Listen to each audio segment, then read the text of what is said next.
Guys, this video is not going to plan. This is like the 5th time I'm trying to film this. So I think Hi my lovelies and welcome back to my channel. So today's video is going to be my labour and delivery story. If you're new here, then make sure you hit the subscribe button. And if you like this video, then remember to give it a thumbs up. So I'm going to get straight into it because it is quite a long one. I didn't film my labour and delivery story when I had Noah just because back then I didn't have the greatest experience. I'll do like a quick summary in a minute. I didn't have the greatest experience and I didn't really want to put anybody else off. And also I kind of felt like it was a bit private and I don't know, maybe I felt a little bit embarrassed talking about it. Whereas now I feel like a lot more comfortable. I feel like it is something private, but it's something that like most women go through. And the first thing that most people ask you, like when they come to see you after you've had a baby, is like, oh yeah, how are you, whatever, how's the baby? And then they'll be like, how was it? Or what happened? Or, you know, was it normal? Did you have a normal delivery or a C-section? So these are questions that people talk about. They're not private in real life. And I guess my online platform is just an extension of that. So I just thought it'd be nice to kind of talk about what happened. And also I did get a lot of requests when Noah was born and I never filmed it. And then I've had loads of requests this time. So I was like, yep, gonna sit down, gonna talk to you guys about it. So very, very quickly with Noah, who is now, he's gonna be 2 in 2 weeks. With Noah, I think Yahia's just woken up. Yeah, he has. 1 second. Guys, baby brain is killing me. I can't remember what I was saying to you guys before I went to pick up Yahia. He's had a feed and everything. He just wants a hug, so I'm just going to try and... He's smiling. I'm going to try and film this video whilst holding him. But yeah, I was going to give you guys a quick summary of what happened with Noah. So with Noah, my waters broke at 36 weeks and 5 days. I went into the hospital. They put me on an antibiotic drip because if your waters break too early, there's a risk of the baby getting an infection. Because they didn't want him to get an infection, they put the drip on me. And then my contractions didn't start, so they monitored me, I think, for 48 hours, or maybe 24, I can't remember. My contractions didn't start, so then they gave me a hormone drip to artificially induce the contractions.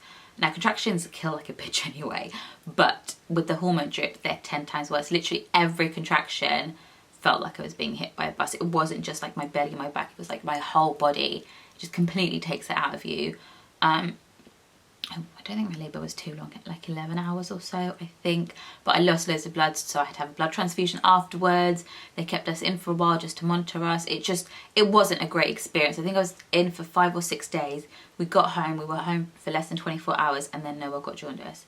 So then we were back in, I think, for another 10 days because it was really bad. They had to take him down to like the special care unit and he was under double lights and he had like a cannula in his hand. I can't remember what they were monitoring or what they were giving him. They were taking blood every 6 hours. Like, as a first-time mum, you don't really know what to expect, but in your head, you have a certain image of how motherhood is going to be. And the first few weeks with Noah were just not like that at all. And I think, because it wasn't the way I wanted it, and it wasn't a very pleasant experience. I didn't want to share that because I didn't really want to put anyone else off.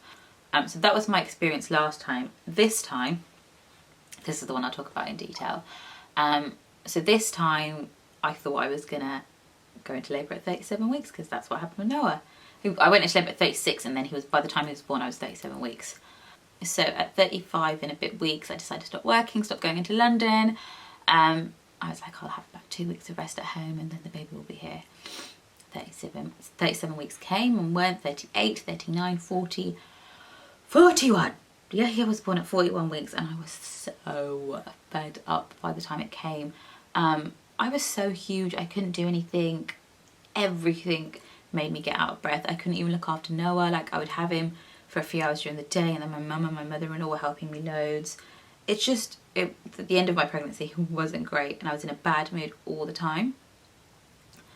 And it kind of took the excitement away. Like, you know, like with Noah, I was so excited for him to come. Whereas with Yahia, I was kind of like, oh, just hurry up and get here. Just hurry up and get here. Like, oh, get this baby out of me, rather than being like, oh, I can't wait to meet my baby. But then when he was here, it was like I forgot all of that. Honestly, like when I was pregnant, I was like, there's no way you could have another baby. And now I'm like, I definitely have another one. Like, it's just this newborn stage has been so nice and so cute. So 41 weeks my waters broke, went into the hospital, I didn't have any contractions. They sent me home. My waters broke kind of the same way both times in that it felt like I'd wet myself. I went to the toilet and then had a gush and then it was kind of like more and more as time went by. So when they sent me home from the hospital, they were like, just wear a sanitary towel. but like it would get soaked in 10 minutes. So I was literally walking around with a nappy for 24 hours because they sent me home. My cousin had, her baby was due 5 or 10 days after you're here, but it was born 2 days before. So she'd just come home from the hospital on the day my waters broke. So I went round to see her, and it was so weird because I had this huge bump, my waters were broken. I'm sat there like wearing this nappy, and I was holding her baby, and I actually have a photo of that. I knew once like I went to the hospital to have Yahya and then come home, I wouldn't have a chance to go see her. So I was like, let me go see her, let me go meet the baby before I go to the hospital. And then just seeing her and seeing the baby and holding the baby, at that point I was like, okay, I cannot wait for this. Not because I'm so fed up, but because I'm like excited to finally meet him. So I went back to the hospital the next day, 24 hours later. My contractions still hadn't started. I had this really, really lovely midwife called Zamzam. She was so sweet. I had 2 midwives because obviously they changed shifts, and I need to go back and give them something because I was like, yeah, I'll do it next week, I'll do it next week. And yeah, here's now 6 weeks and I still haven't been back to the hospital. So inshallah, I'm going to try and do that this week because the midwives are just amazing. What they do is amazing. I can never do it. And I said that to one of the midwives. I was like, I don't know how you do what you do. And she was like, it's the most magical job in the world. And like, just sounded like something out of a Disney movie. But it was so sweet of her to say that. But yeah, what was I saying? I keep doing this. I keep going for a tangent and then getting baby brain and forgetting. So yeah, so we got to the hospital. I think it was 10 o'clock in the evening. We got some KFC on the way. Had that before we went in because I was like, once they induced me, I know I won't be able to eat. So I was like, let me get my food, tell me now. We got in. They took me onto the labour ward, but none of the doctors were free to induce me. This was at like 10:30ish. There was 2 emergencies on the labour ward, so once they were dealt with one, they dealt with the other. By the time the doctors came round to me, I'd started contracting already, and I was so glad, because the last thing I wanted was the hormone drip and to be artificially induced, because it's so horrible. Like, before we went to the hospital, I said to Fazan, if they induce me and they give me the hormone drip, I will have the epidural. Because last time I did about 6 or 7 hours before I asked for the epidural, and it was just the process of getting the epidural, and then those 6 hours just doing it all naturally for no reason. I was like, I'm not doing that this time. I was like, this time, if I have the hormone drip, I'm gonna have the epidural, that's it. And I told the midwife this as she took me in. So 6 hours later, no doctors, I wasn't induced, and I started contracting. So I got the midwife to check. She checked, I think I was 4 centimeters, and then literally after she checked, the pain just became really intense, and I was like, oh my god, what's happening? And she said to me that she'd given me a sweep. So you have membranes, I don't even know what a membrane is, I just know that they sweep the membranes, which forces the water to come out, which obviously quickens up your labour, I think. So my labour didn't start naturally. The day before my waters broke, I went to see my local midwife.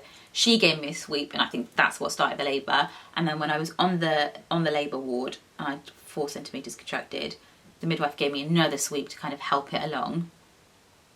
And at this point, all I was taking was gas and air.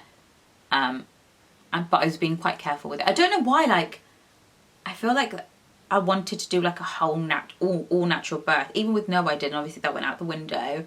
And then this time I wanted to be on the birth centre and have a water birth, but because of what happened last time, they said I was too high risk to do that, so I couldn't do that. But even on the normal ward, I kind of wanted it to be as natural as possible. So I was like, gas and air, that's it, nothing else.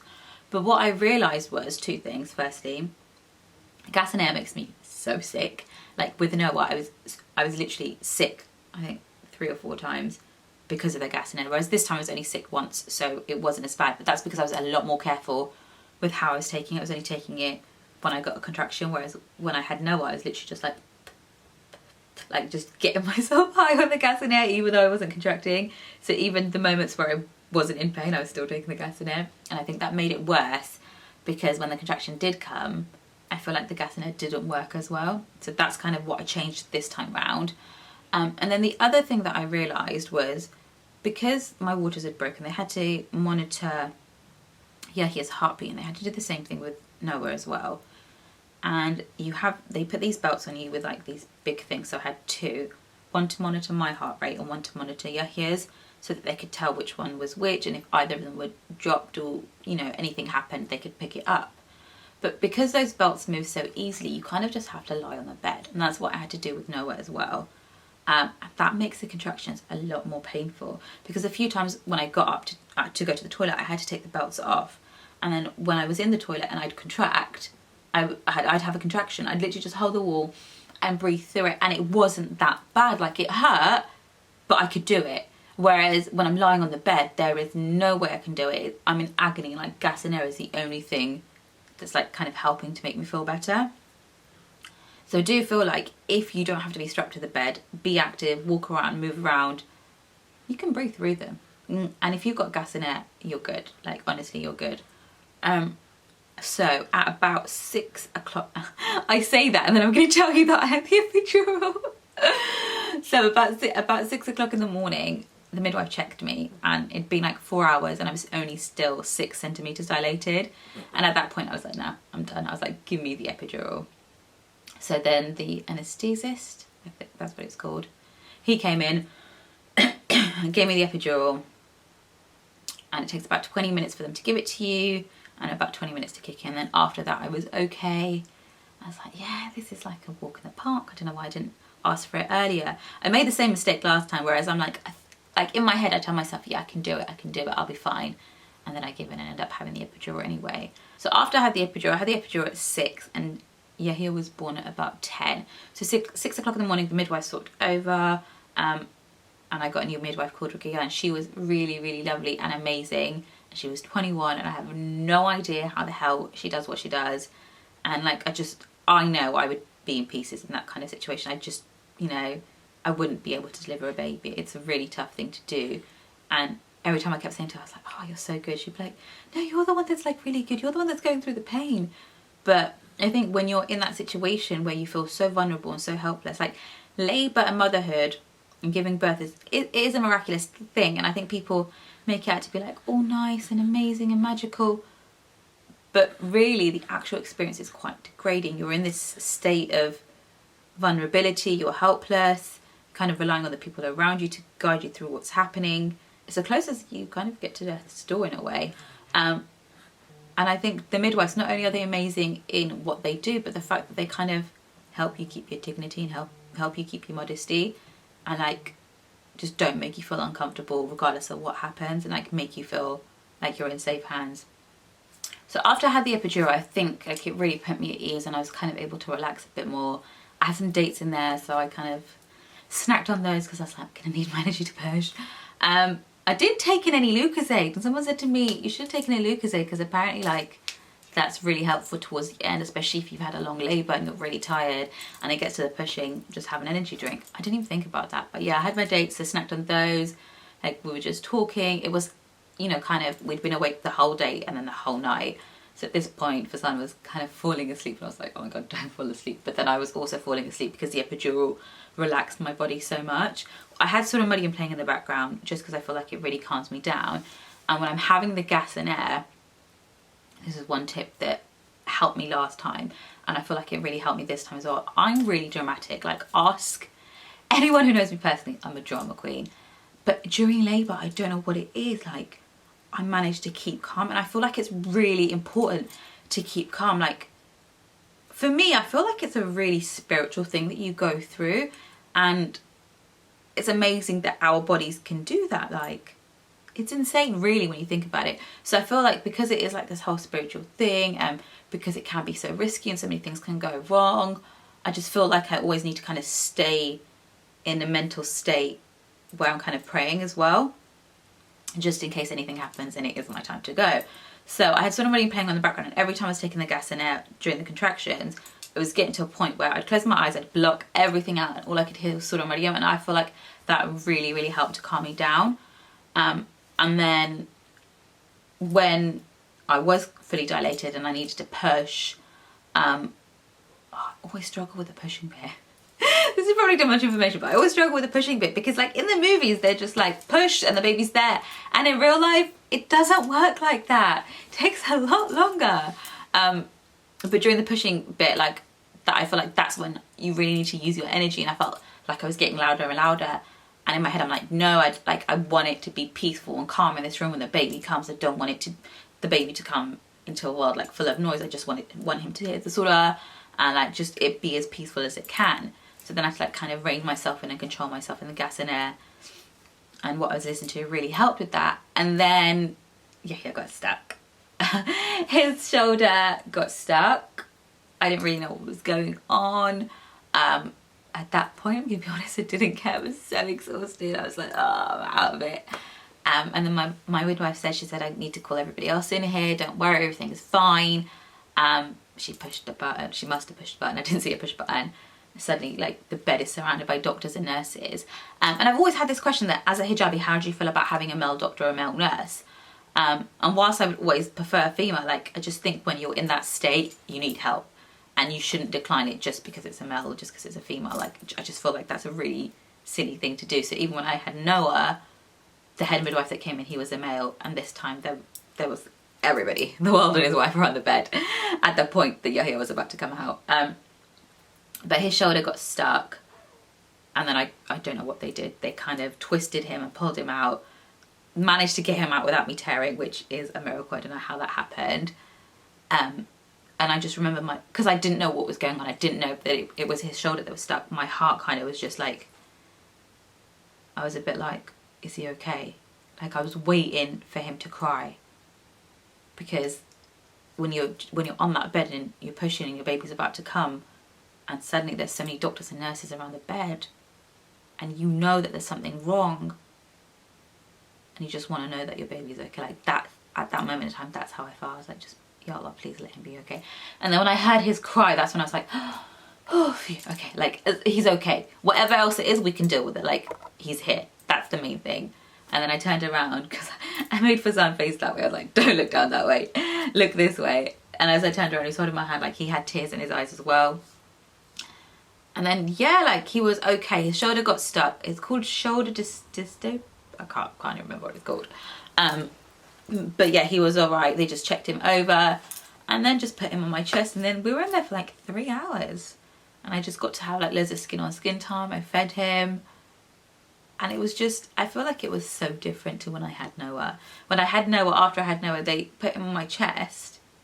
But because I was bleeding so much, I was just out of it. And they had to do the blood transfusion and stitch me up. And it was just, I just feel like that initial moment wasn't the same. I think the first time around I was kind of just so exhausted and so drained, and I didn't know what was about to begin. Like, you know, you have this baby in your chest but you don't know what comes next, whereas I feel like this time I was like, oh, he's here. Like, now it's me and him. Like, I feel like this time, because I've experienced everything with Noah already, I'm like, okay, I'm ready, like, bring it on. I'm going to enjoy each stage. Whereas last time I feel like I was kind of so scared about what was going to come next, and would I cope and would I manage, and is he going to be okay, and am I going to be okay?